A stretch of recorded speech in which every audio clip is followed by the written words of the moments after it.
Fengon S508 yor sıfatımız dostlar. 2023 yıl gibrid maşinimiz. Tok benzin 46.000 km yani Radon kraske. Elde labularına sonsuz açta plünkeler vurulgan, yumşak bolun koyulan, tavza 4 tane kurgoy tonirovçalarına vurulgan maşinimize. Evokorpolik döşelin işlerine, sileneler elektronlu, kojuni salon boğadı maşinimiz dostlar. Panoramalı, kurlarında cruise control, multimedya, hem mərsəsi baxılar. Monitorlarım ne çıraylı olup qoşulayıb çıxan. Eko, normal, sport rejimlərdə hərəkətlənir avtomobilimiz dostlar. 2023 yıl komfortu güçlü maşin.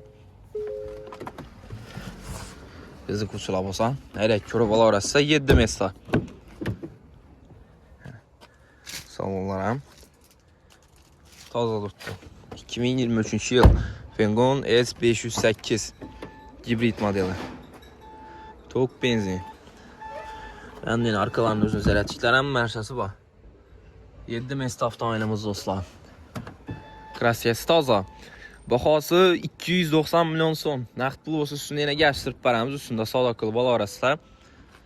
Kredit alamanda sizə gəlsiz tane kredit grafiklərindən hesablab çıxarıb bərəmiz. Qoş, avtomarketdə satıb koyuldu maşinimiz. Gəli bal arasında.